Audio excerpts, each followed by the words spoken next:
You see, the first thing we have to understand about highly processed foods is that they're not simply unhealthy, in the casual way people use the term. They're an industrial creation, engineered with precision to appeal to the most primitive drives you have for survival. And, in doing so, they bypass the natural checks and balances that evolve to keep your body and mind in harmony. When you walk into a store and see brightly packaged snacks, ready-to-eat meals, or boxes of food that can sit on shelves for years, you're not just looking at food. You're looking at products designed to override your better judgment. Now, why does that matter? Because what you put into your body doesn't just determine your weight or cholesterol. It influences your thinking, your mood, your capacity for self-control. When you eat highly processed foods, your blood sugar spikes unnaturally fast. Your brain gets a hit of dopamine, a reward signal.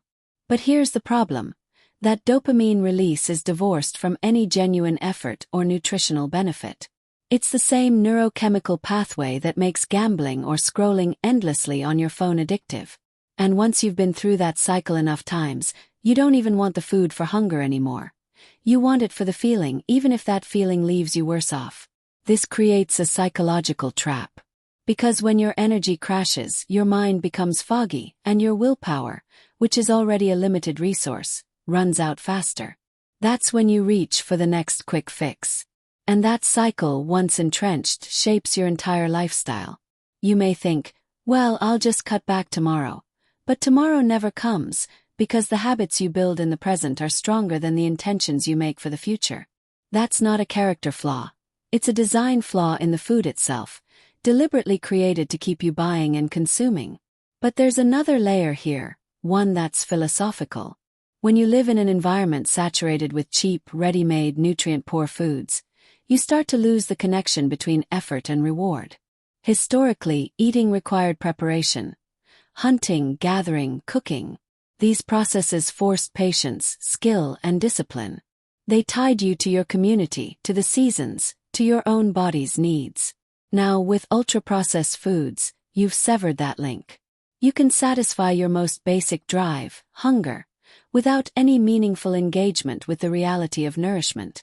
And when you remove the effort from a reward, you devalue the reward itself. From a biological standpoint, these foods are stripped of fiber, natural fats, and micronutrients. They often contain synthetic preservatives, artificial flavorings, and refined carbohydrates that the body breaks down with unnatural speed. Your digestive system was built over hundreds of thousands of years to process whole foods, vegetables, fruits, lean meats, nuts, grains in their unrefined forms.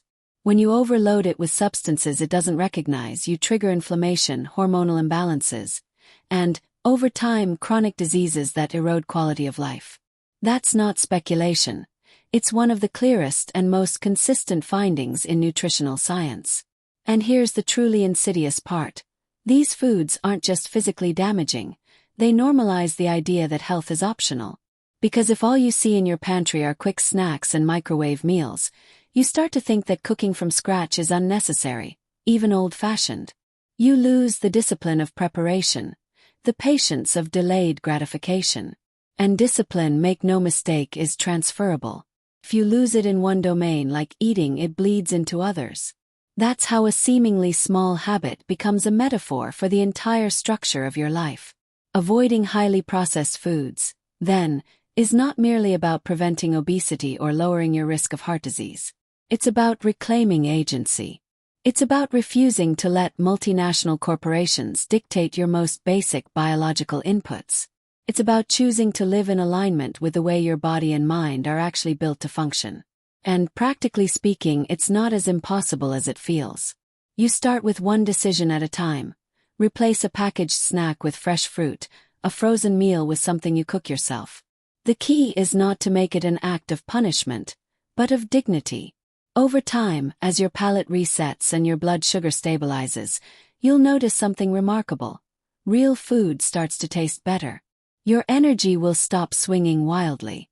You'll find it easier to think clearly, to control your impulses, to make plans and stick to them. And this is where the philosophical comes full circle to the practical. Because the discipline you cultivate in avoiding these foods becomes a foundation for other disciplines. Eating better makes you think better. Thinking better makes you live better.